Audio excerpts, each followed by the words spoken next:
morning. Hi, I'm Rick Eberst. Welcome to the Mullin Automotive Museum here in beautiful Oxnard, California. I've been a docent here for about 10 years, and today we have a very special time because we're going to be focused on just some of the gems and car show winners. And our first car here is actually very important because it won Pebble Beach in 2011 as the best in show. It's a 1935 Voisin called the Aerodine. And the Voisin cars, Mr. Gabriel Voisin started out building airplanes, and he built a whole lot of airplanes up to World War I.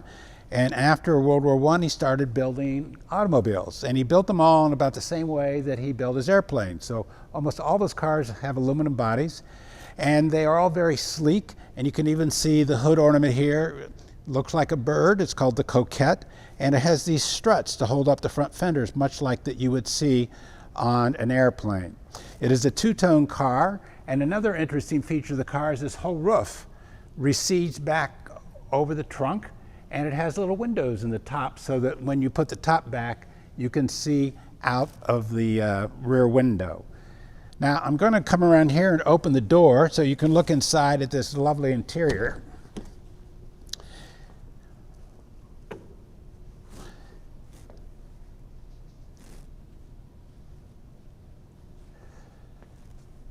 Now you have to think about this interior going down the road in 1935. How much would that shock the people to see something this geometrically developed? When this car was restored, Mr. Mullin actually had to find a loom to build this fabric and to get it set up for the restoration for this car and all the other Voisins that we have. There's only, unfortunately, about 52 Voisins left in the world, and we have 17 of them in our collection. And Mr. Mullin likes to find things that are kind of really interesting, not well known, and kind of bring them back. And so Voisin was one of those kind of rare producers that a lot of people never heard of before, particularly outside of France. And he was able to not only restore this car, but kind of bring Voisin back into the everyday parlance of today's society. If you look at the dash, you can see the dash looks like an airplane. And that's because, of course, Gabriel Voisin was building airplanes. On the far left-hand side of the dash, you might see there's two black circular units that have smaller circular units inside of it. That's actually your fuse panel. Now, if you're in an airplane, you don't want the fuses under the hood because you can't get out of the side of the plane and fix them, so you put them on the inside. The other thing you might notice on the steering wheel is this beautiful chrome piece coming down here, and I always ask our visitors what they think that does, and hardly anyone can guess, but it is actually the horn. So when you push in on this unit, it makes contact back here, completes your circuit, and that honks the horn. On the far right-hand side of the dash, there are two brown-colored units here. Those are actually your infinite adjustable shock absorbers, and so as you're driving the car in real time, you can tighten or loosen the shock absorbers based upon the kind of road surface that you're on. Another interesting feature on each of the doors has a Lalique ashtray. I don't think I've seen many other cars, I don't think I've seen any cars that actually had Lalique ashtrays. So this is our 1935 Voisin Aerodine that won Pebble Beach in 2011. As I mentioned to you, we have one of the largest collection of Voisins in the world, and this is another great example. This is a 1934, 1 year earlier than the last car you saw. This is also a Voisin. And one thing interesting about Gabriel Voisin, in the age of bespoke cars where people, one person would build a chassis and someone else would build the body, Gabriel Voisin was one of the people who actually designed and built his own bodies for his cars. However, this particular car is an exception because this car was, the chassis was purchased by the Shah of Persia, which eventually became Iran, and it was then taken to a very famous person named Figoni. And Figoni was the person who designed and had the body built for this car. And Figoni was probably one of the best automotive body designers of the period, and is still known today as having some of the greatest designs ever for cars. We actually have quite a few of his works here in our collection. So this car is called the Grand Sport. They only made two of these chassis, and we happen to own both of them.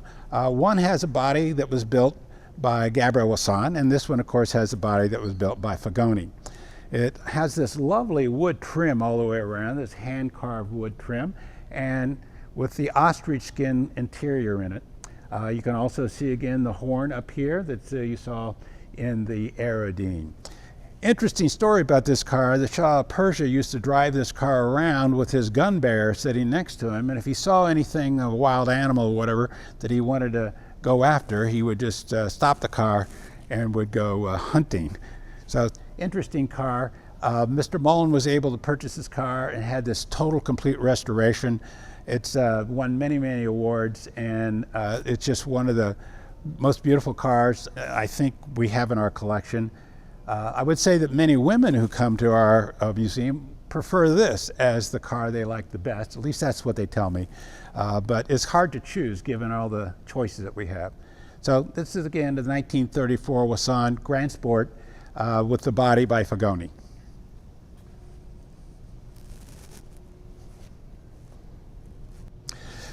Well, this is the 1937 Talbot-Lago. It's called the teardrop car. It's shaped like a teardrop. In fact, some people think that Mr. Figoni, who was also the designer of this car, saw a teardrop come down the cheek of his wife, and he said there's nothing more naturally occurring, symmetrical element in the world than a teardrop.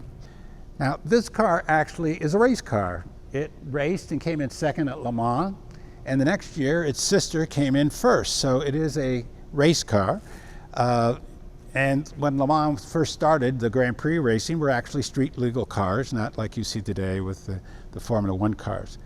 So this car is a 6-cylinder, has about 140 horsepower.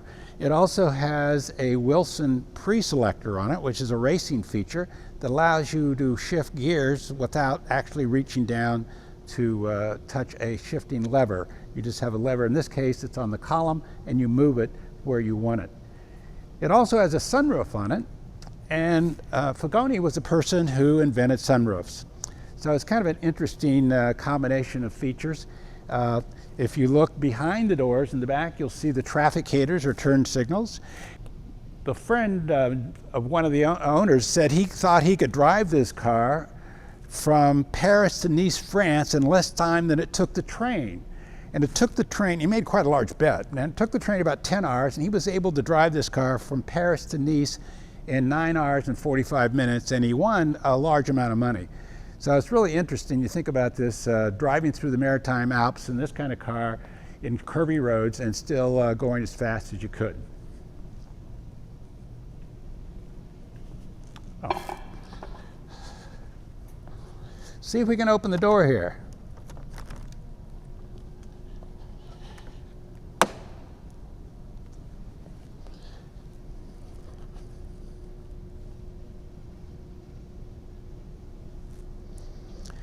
You can see on the inside is a bench seat rather than bucket seats, and if you look at the steering column, you can see the Wilson pre-selector, and of course the beautiful built-in luggage behind the seats here. These are what we would call touring cars, and that meant that you would get in your car and drive around the countryside and stop off at little inns, and you needed to have your luggage.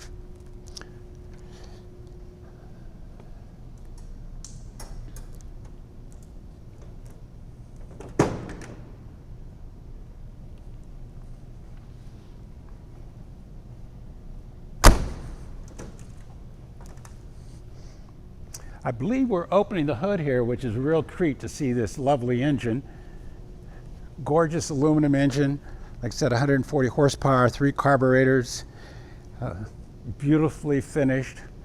And you can actually see what they did in a lot of the French cars. They put the name of the car down below into the block.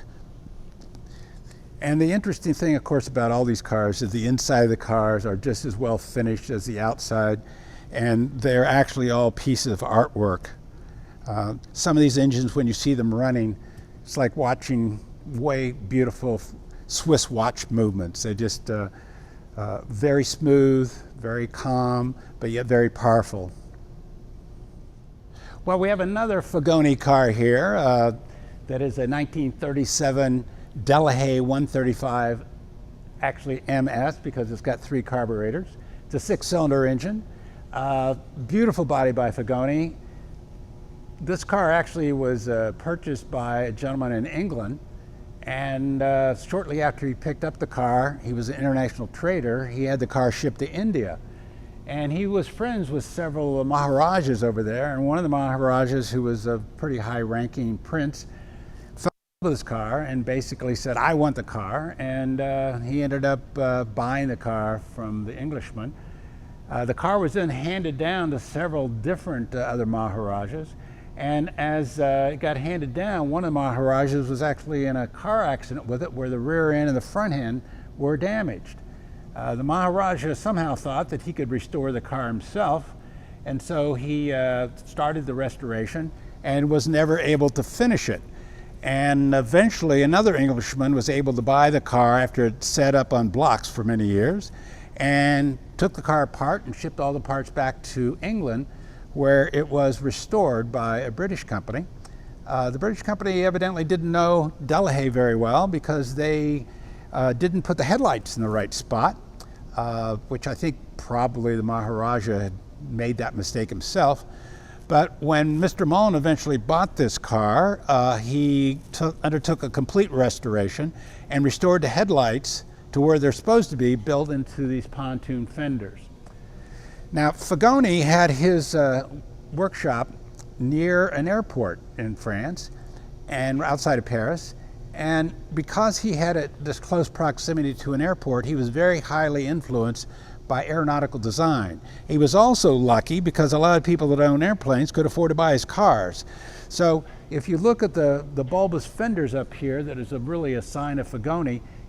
It is thought that he got these from the aerodynamic bubbles that were around the landing gear of airplanes. And so if you think of some of the old airplanes that look like this flowing pontoon, we think that might have been part of the inspiration for the car. Now, I've had this car at Pebble Beach. It's won many awards there. I also had this car at Keels and Wheels, which is a lovely event in Texas where it won Best in Show for European car. They do a Best in Show for American car and Best in Show for European. Lovely thing about Figoni cars is that he would have these beautiful little taillights in the back built right into the end of these fenders. Now, when you think of these cars, you have to think of these being built the bodies being built as a patchwork quilt made out of smaller pieces. So these are all smaller pieces that are all put together to form these individual body panels. So they're not like stamped out of any kind of format. They're individually made. So getting all these pieces to come back into that fine little end is quite a trick and quite an artistic achievement. Our next car has nothing to do with Figoni, but it is an interesting car because it has a French chassis. It has a body designed by a Czechoslovakian and built by a Frenchman. So it's kind of an interesting combination of cars. This is the 1938 Dubonnet Hispano-Suiza, also known as the Xenia. Mr. Dubonnet, who was the son of the gentleman who invented the Dubonnet aperitif, was a World War I airplane fighter pilot and became an aeronautical designer, and actually became a person that was an engineer really interested in suspension pieces. And so he came up with this Hispano-Suiza chassis and made quite a few really wonderful suspension improvements. One is called the Hyperflex suspension, which actually he licensed to General Motors for quite a few years. And in order to show off his great suspension, he personally designed this one-off body. So this is a one-of-one car. Even though it's a Hispano-Suiza, the body has just one-of-one design, which he designed, and then a gentleman named Salchek was the person who actually was the carrossier who built it. The car is called the Xenia. He named it after his first wife, and when she died, he did get remarried, and the story is that his second wife was not pleased that there was a car around named the Xenia, and said that he should get rid of it, and he evidently put it away in hiding. And I guess fortunately the marriage didn't last very long, but he still ended up with this car. There's many interesting features on this car. The most radical thing you probably would notice out of all the things that are radical is the windshield, which is a curved piece of glass. We think the first time it was ever used on a car. Also, the side windows are curved, and even the side rear windows are curved. The top actually is a target top, and the whole top can lift off, and the windows do not go down. The windows only come up on the side.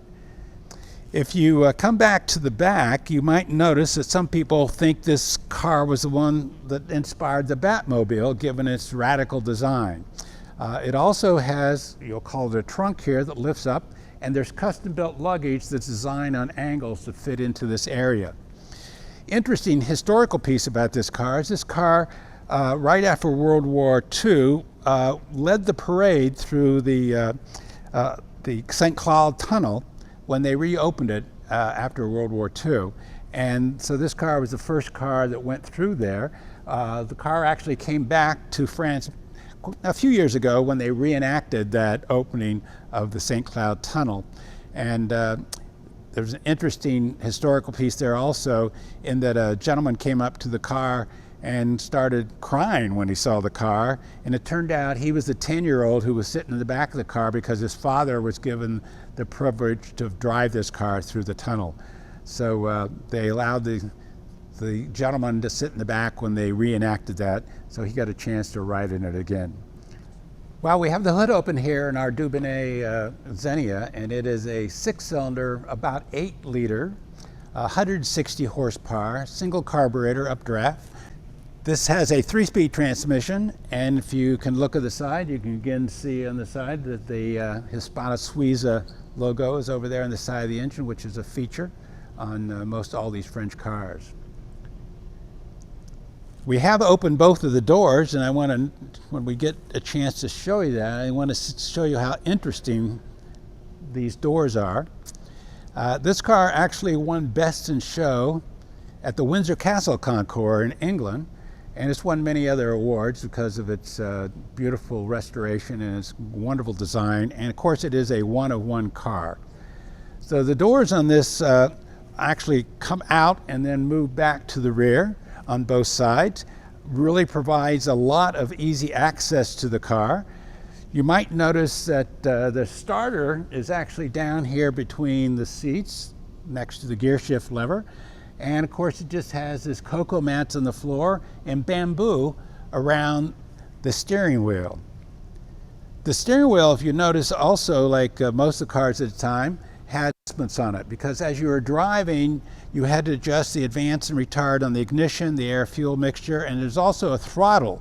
And so it's a little bit like a speed control. You push the pedal down to where you want it and then slide this little lever over, and it could hold the accelerator down if you wanted to take your foot off the accelerator.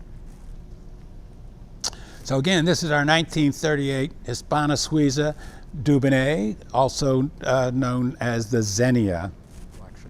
What you see here is not only a winner of Best in Show at Pebble Beach, but it's also selected as the best of the best car at the Quail 2 years ago. So it is quite a highly regarded and probably considered to be the most valuable car in the world.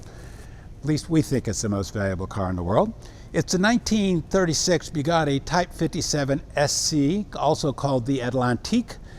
Now, the SC in this car stands for Surbaissé, which means lowered chassis, and the C stands for compressor.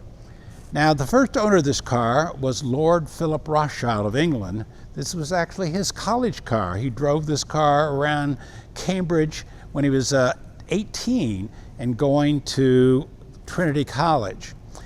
He originally bought the car without a supercharger, and then after about a year or so, he sent it back to Molsheim, and they put a supercharger on it. It also had hydraulic brakes added to it. This car has sold probably 3 times in its life for the most amount of money we think ever sold at a public auction. When it originally sold, we think this car cost the equivalent of about $12,000. Now, you don't think that's too much now, but back then you could buy a nice house in St. Louis for about $4,000. So this was quite a very expensive car. Probably 250,000 French francs at the time. It also then, in 1971, a doctor who had done some time during the war in England and got kind of fascinated with Bugatti cars and French cars, purchased this car, and he paid, in 1971, he paid about $59,000 for this car. Well, again, you don't think that's too much today, but it was the most amount of money ever paid for a car at a public auction at the time.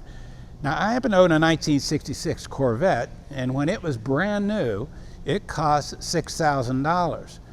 A Chrysler LeBaron convertible cost $1,900, so my little Corvette was 3 times the price of that car, and just think of how much a car of $59,000 would be. So then this car went on to win Best in Show at Pebble Beach, and Mr. Mullin was able to buy the car, and we have it here in our collection. I'm so happy it's here because it's such a popular car. It travels all over the world, and many times it's not here, so it's just such a pleasure to have it back. Now, one of the features you have to notice on this car are the rivets and the fins on the fenders. The original car was supposed to be made out of a magnesium body, and at the time you could not weld magnesium. So the way to hold these big, large body panels together, in fact the whole car, was to have these tabs with the rivets. Now, there were 4 of these cars that were built. This was the first one of the production cars, if you want to call 4 cars a production. This one, as I said, was originally bought by Lord Philip Rothschild. There's only 2 of these cars left that we know of that are original condition cars. The 4th one is owned by Ralph Lauren, and it's black. Chassis number 2 for this car is also a black car, and that car is missing.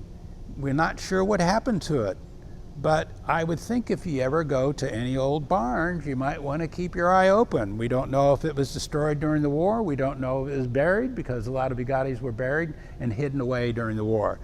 Chassis number 3, a gentleman owned that car, and he let his girlfriend drive the car, and she stalled it out on the railroad tracks, and they were hit by a train, killing them both. If we get a picture of the rear of this car, you can see it has a split window in it. And as for a guy like me who owns a Corvette coupe, that's a very important thing, because this car inspired Bill Mitchell, who was the designer of the mid-year Corvettes, to put a split window in the 1963 Corvette. It was a lot bigger than this, and there was quite a controversy because the engineer, Zor Dindorf, did not like the split window because he said it was hard to see his racing competition out of the back window. But they did do it for that 1 year and 1 year only. You can also see the trunk back here is a circular piece, again with the large fin. There's a little lever that you put your fingers down here on a spring-loaded device and move it down to the little notch, and then you have to lift the whole trunk lid out straight, because with the fin it cannot hinge. You might also notice it has 5 tailpipes. Okay, this has a Type 50 engine in it, which is a 8-cylinder with double overhead cams. You can also see down here the supercharger, and this little device is the backfire device. So if the supercharger and the engine backfire, it blows out there, and there is a grill here, so it doesn't blow the grill off the front of the car. You might see on all of our race cars, they have a little hole in the side for that very purpose. So you can see our beautiful, what we refer to as suicide doors. Big opening area to get in and out. Not the easiest car to get in and out of, but the roof is curved up at the top. Same way that my Corvette is, actually interesting. There's a little extra room up here so you can get in without banging your head too much. The seats in the car are what you would find in all the Bugatti type cars. They were pretty straightforward and simple. And a lot of times they were just a seat that came with the chassis, and as people would build the bodies and the interiors, they would put different kinds of seats into them. But a lot of people said, no, wait, Ettore Bugatti or Jean Bugatti designed those seats. I'm not getting rid of them. So you can see, if you look at the dash, a beautiful wood dash. This actually is your trafficators down here. The trafficators are on a timer. So when you turn the switch, the trafficator pops out, and then it's like a kitchen timer. It ticks back down, and when it's done, the trafficator moves back into the body panel. There is a little storage area back here in the back. There is not the normal luggage that you might see here, but there is a little bit of a storage area. The 2 long levers sticking out from the side down there are your advanced and retired. You usually retard down when you're starting the car, and then you adjust it back up. And so you have the throttle and the advanced retard there that you can use on the dash. This car actually has 2 motors on the windshield wiper. Some of the other cars have the 1 motor with the 2 windshield wiper blades connected by a rod, but with the seam here and the fin, you cannot do that. Here you can see on the door, if you look on that side, you can see there's a little air vent on the side that you can open and close to put air into the side of the car. And there's actually a little hole in the back in case you get any water in there, the water drips out. The most gorgeous car in the world as far as I'm concerned, probably the most valuable car in the world. And of course, we think it's the queen of our show, but we happen to be a kingdom with lots of queens. Well, we've seen a lot of beautiful, totally restored cars, and now what we want to show you is some cars that are in completely original condition. These are all cars out of the Schlumpf Reserve Collection, which Mr. Mullin purchased many years ago. He bought a total of about 65 cars. He's kept about 35 of the ones that he likes the best. There's 5 that we show here right now, or 6 I should say, but there's 5 that are Bugattis. So we have 3 Type 40s that we have here, and then we have, those are basically Ettore Bugatti design cars, and then we have 3 cars that were designed by Jean Bugatti. Jean Bugatti liked to name his cars after either Greek goddesses or mountain passes. So the 2 cars here that you see with the large slanted windshields are called Vertu, and Vertu is a mountain pass in France. The one in the middle, which is an interesting car, it's actually a 4-door car that looks like a 2-door car, is called a Gabriel. And Gabriel is the tallest mountain pass in France. And this is interesting because there's really no B-pillar here. You just have the frames for the front and the rear door. The rear door opens like a suicide door, and the front door opens like a regular door. Now, these all come from the Schlumpf Collection, and it's quite an interesting story, but Arlette Schlumpf was able to inherit what was called the Reserve Collection from her husband, and after she died, this collection of 65 cars was put up for sale. And the way they decided to sell these cars is to sell all 65 cars at once. And so they actually called Mr. Mullin and said, we hear you might have an interest in some of the cars in the Schlumpf Collection, but we've decided to sell them all at once. So if you want to buy and be involved in this, you need to buy all 65 cars. This is the price, non-negotiable, and you have 48 hours to make up your mind. Fortunately, Mr. Mullin, I believe, was in Scotland at the time, was able to quickly fly over to France, where he looked at these cars, and he was able to make the deal to buy all 65 cars. If you look on the wall behind here, you will see an enlarged photograph, actually, of where these cars were being stored at the time that he purchased them. And unfortunately, while they were there, people would break into the storage area. They would damage the cars. They stole all the Bugatti logos. They would take the steering wheels. They would take the rear tires, the spare tires. They actually took the radiator off one of these cars, and so they were kind of pretty much damaged and destroyed and vandalized. So Mr. Mullin bought them, and he decided, you know, cars are only original once. You can restore a car 10, 20, 30 times if you like, but they're only original once. And so the goal here is to keep these cars as they were found, so that my grandchildren and great-grandchildren can come to this museum and see these cars in their total original condition. The last car I want to show you here is really important. You notice I kind of stand away from it a little bit because this was thought to be John Bugatti's personal car. It's a 1931 Type 40, and we don't like to get too close to this car, and it is, as I said, in original condition. Well, we hope that you'll be able to come after we get all this virus thing taken care of, that you can come to our museum and see us in person. We'd love to have you here. We are going to probably be, after the opening is allowed, we'll probably be open 3 or 4 days a week. So we'll have many more options for you to come. Hopefully you'll be able to do that. We really love having you here. And it's always great to greet the people that come from locally or all around the world. Thank you so much, and I hope you enjoyed this brief little look at the Mullin Automotive Museum's gems.